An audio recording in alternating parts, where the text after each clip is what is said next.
Shalom saudara-saudari terkasih dalam Tuhan. Saya ingin mengucapkan terlebih dahulu Merry Christmas and Happy New Year. Semoga kita semua selalu diberkahi dengan kesehatan dan penyertaan Tuhan selalu ada dalam hidup kita. Saya ingin membagikan sedikit firman yang saya beri tema pahit menjadi manis. Tema yang saya angkat ini saya mengambil cerita dari cerita Yusuf. Pastinya kita semua sudah familiar dengan Yusuf. Bagaimana penyertaan Tuhan dalam hidup Yusuf. Kita bisa buka di Kejadian 42 ayat 1 sampai 8. Setelah Yakub mendapat kabar bahwa ada gandum di Mesir, berkatalah ia kepada anak-anaknya, "Mengapa kamu berpandang-pandangan saja?" Lagi katanya, "Telah kudengar bahwa ada gandum di Mesir. Pergilah ke sana dan belilah gandum di sana untuk kita semua, supaya kita tetap hidup dan jangan mati." Lalu pergilah 10 orang saudara Yusuf untuk membeli gandum di Mesir. Tetapi Yakub tidak membiarkan Benyamin adik Yusuf pergi bersama-sama dengan saudara-saudaranya, sebab pikirnya jangan-jangan ia ditimpa kecelakaan nanti. Mungkin kita bingung kenapa Benyamin dilarang. Karena Benyamin dan Yusuf ini adalah anak yang dilahirkan oleh Yakub. Anak Yakub di masa tuanya dari istrinya yang bernama Rahel, di mana Rahel ini adalah istri kesayangan Yakub. Jadi lanjut di ayat 5, jadi di antara orang yang datang membeli gandum terdapatlah juga anak-anak Israel, sebab ada kelaparan di tanah Kanaan. Sementara itu Yusuf telah menjadi mangku bumi di negeri itu. Dialah yang menjual gandum kepada seluruh rakyat negeri itu. Jadi ketika saudara-saudara Yusuf datang, kepadanya lah mereka menghadap dan sujud dengan mukanya sampai ke tanah. Ketika Yusuf melihat saudara-saudaranya, segeralah mereka dikenalnya. Tetapi ia berlaku seolah-olah ia seorang asing kepada mereka. Ia menegur mereka dengan membentak. Katanya, "Dari mana kamu?" Jawab mereka, "Dari tanah Kanaan untuk membeli bahan makanan."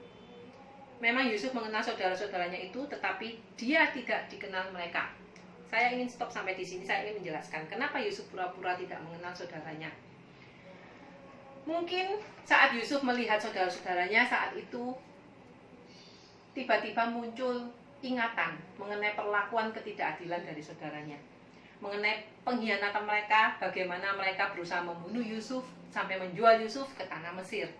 Jadi pastinya saat itu Yusuf merasakan hatinya bergejolak. Dia teringat dengan sakit hatinya. Karena kalau kita diperlakukan secara tidak baik oleh orang yang kita sayangi, pastinya kita akan kecewa, bahkan mungkin sakit hati, bahkan kita bisa merasakan kepahitan. Apa yang telah dilakukan saudara Yusuf? Saudara Yusuf sangat membenci Yusuf. Semua ini tidak terlepas dari Yakub, ayah Yusuf yang pilih kasih, sehingga menimbulkan rasa iri hati kepada saudara-saudara Yusuf. Karena segala yang terbaik, jubah yang terbaik, semua diberikan kepada Yusuf.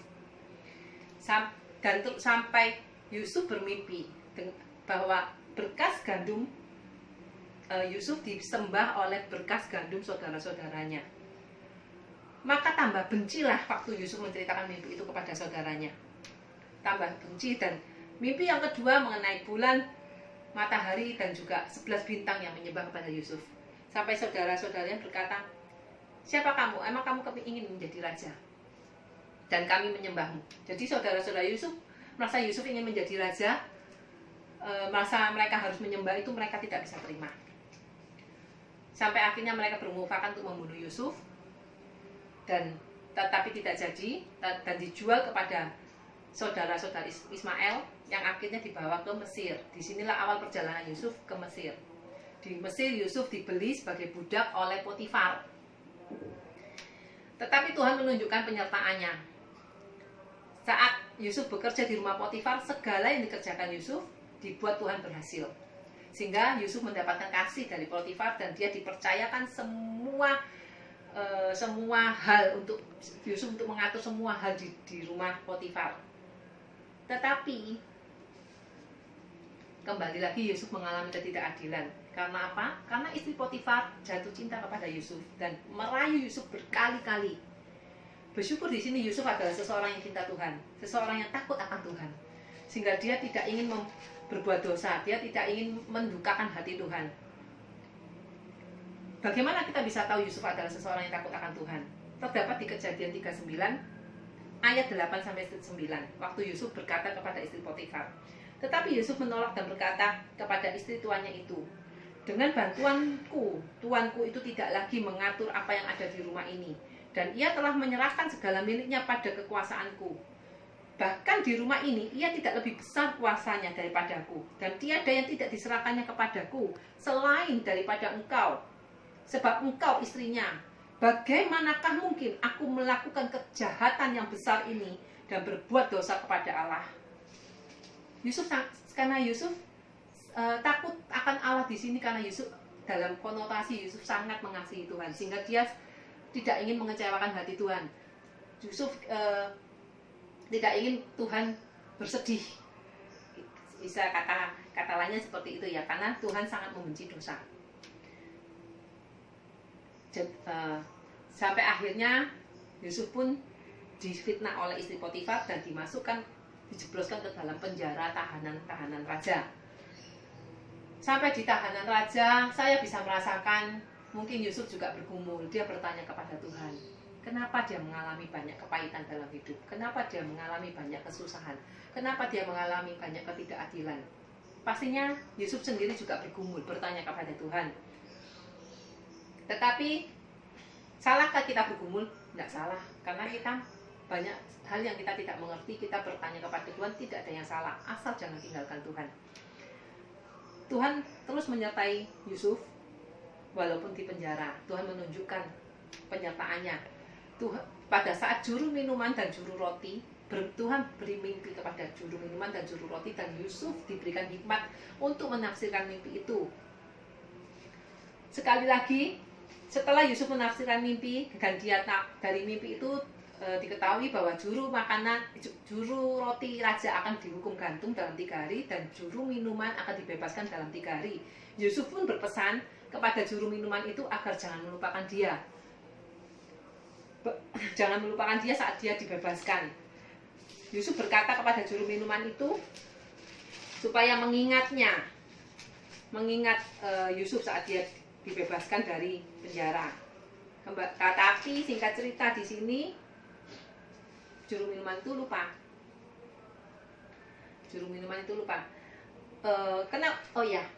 Bagaimana kita bisa tahu Yusuf sendiri juga bergumul kenapa dia mengalami ketidakadilan? Ini tersirat dari perkataan Yusuf waktu dia berkata kepada juru minuman itu di Kejadian 40 ayat 14-15. Keadaanmu telah baik nanti, tunjukkanlah terima kasihmu kepadaku dengan menceritakan hal ihwalku kepada Fir'aun, dan tolonglah keluarkan aku dari rumah ini, sebab aku diculik begitu saja dari negeri orang Ibrani, dan di sini pun aku tidak pernah melakukan apa-apa yang menyebabkan aku layak dimasukkan ke dalam liang tutupan ini. Jadi pastinya Yusuf di sini merasa dia mengalami ketidakadilan. Tetapi ya, seperti yang tadi saya sebutkan, juru minuman itu melupakan Yusuf. Tetapi Tuhan tidak pernah melupakan Yusuf. 2 tahun kemudian Raja Fir'aun diberi mimpi oleh Tuhan. 2 mimpi sekaligus yang mempunyai arti yang sama. 2 mimpi itu yaitu 7 lembu gemuk dimakan oleh 7 lembu kurus. 7 bulir padi gemuk dimakan oleh 7 bulir padi kurus. Raja Fir'aun sangat stres. Dia sangat ingin tahu apa arti dari mimpi itu. Tetapi sampai seluruh negeri dia mencari, tidak ada satupun yang bisa mengerti, yang bisa menafsirkan mimpi Fir'aun. Sampai akhirnya juru minuman itu jadi teringat akan Yusuf. Saya percaya itu bukan suatu kebetulan. Pastinya Tuhan yang mengingatkan juru minuman itu tentang Yusuf. Dan singkat cerita, Yusuf pun diangkat menjadi penguasa di negeri Mesir yang mempunyai kuasa sama dengan Fir'aun. Nah, jadi saya bisa memaklumi Yusuf saat dia pura-pura tidak mengenal saudaranya. Mungkin karena dia teringat itu. Karena mungkin Yusuf juga dia teringat dengan sakit hatinya. Saya mau menceritakan, saya sendiri pernah merasa kecewa, merasa sakit hati dengan orang tua saya, papa saya terutama, yang mana menjadi idola saya. Saya tidak pernah mempunyai idola semasa sekolah. Di teman-teman saya mempunyai idola artis A, artis B, tetapi saya tidak punya karena papa saya lah idola saya. Tetapi saya kecewa karena papa saya tiba-tiba berselingkuh, dan itu membuat gambaran papa ideal saya menjadi rusak. Tetapi Tuhan mengingatkan saya, Tuhan menegur saya untuk saya mengampuni papa saya. Tidak mudah saudara-saudara, karena orang yang kita kasihi, keluarga kita sendiri, di mana mereka menyakiti kita, pastinya itu sangat sakit di dalam hati.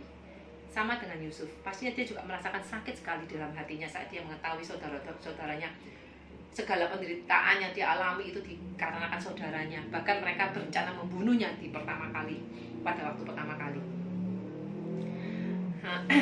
Tetapi kita lihat di ayat 9. Lalu teringatlah Yusuf akan mimpi-mimpinya tentang mereka. Nah, ini. Teringatlah Yusuf akan mimpi-mimpinya.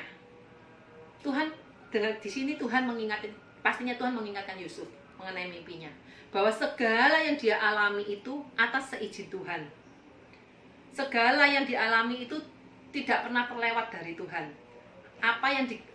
Dari segala ketidakadilan, segala kesusahan yang Yusuf alami itu adalah supaya Yusuf sampai ke Mesir dan menjadi penguasa untuk menyelamatkan seluruh bangsa Israel.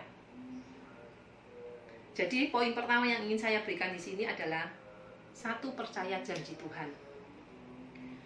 Pada saat penggenapan janji itu mungkin jalan tidak mulus. Seperti Yusuf, jalannya tidak mulus di awal. Tetapi pada akhirnya dia manis, mendapatkan sukacita. Jadi Yusuf pun akhirnya sadar bahwa segala kejadian itu yang dia alami itu Tuhan izinkan. Kita bisa baca di Kejadian 45 ayat 4. Ayat 4 sampai dengan ayat 8. Lalu kata Yusuf kepada saudara-saudaranya itu, marilah dekat-dekat. Maka mendekatlah mereka, katanya lagi, akulah Yusuf saudaramu yang kamu jual ke Mesir. Ini pengakuan Yusuf kepada saudara-saudaranya. Tetapi sekarang janganlah bersusah hati dan janganlah menyesali diri, karena kamu menjual aku ke sini. Sebab untuk memelihara kehidupanlah Allah menyuruh aku mendahului kamu. Karena telah 2 tahun ada kelaparan dalam negeri ini, dan selama 5 tahun lagi orang tidak akan membaca atau menuai. Maka Allah telah menyuruh aku mendahului kamu untuk menjamin kelanjutan keturunanmu di bumi ini, dan untuk memelihara hidupmu, sehingga sebagian besar daripadamu tertolong. Jadi, bukankah kamu yang menyuruh aku ke sini, tetapi Allah. Dialah yang telah menempatkan aku sebagai bapa bagi Fir'aun dan tuan atas seluruh istananya, dan sebagai kuasa atas seluruh tanah Mesir. Jadi Yusuf menyadari bahwa segala yang dialami tidak pernah terlepas dari Tuhan, dan Tuhan tidak pernah meninggalkan anak-anaknya. Poin kedua yang saya ingin tambahkan di sini adalah takutlah akan Tuhan dan Ia akan memelihara hidupmu. Yusuf adalah seseorang yang takut akan Tuhan, dan Tuhan menunjukkan penyertaannya dalam hidupnya. Tuhan tidak pernah meninggalkan setiap anak-anak yang mengasihinya, karena Tuhan juga mengasihi setiap anak-anaknya. Seperti yang tertulis di Matius 10 ayat 30, bahwa rambut kepalamu pun terhitung semua. Tidak ada satu helai rambut pun dari rambut kita yang boleh jatuh tanpa seizin Tuhan. Jadi percayalah, segala yang kita alami mungkin tidak enak, mungkin prosesnya tidak semulus yang kita mau, tetapi semua itu atas seizin Tuhan dan kehendak Tuhan. Seperti pengkhotbah katakan, pengkhotbah 11 ayat 5, sebagaimana engkau tidak mengetahui jalan angin dan tulang-tulang dalam rahim seorang perempuan yang mengandung, demikian juga engkau tidak mengetahui pekerjaan Allah yang melakukan segala sesuatu. Jadi saya ingin menekankan 2 poin di sini seperti yang saya tadi katakan. 1, percayalah kepada Tuhan, kepada janji Tuhan. Yang kedua, takutlah akan Tuhan dan Ia akan memelihara hidupmu.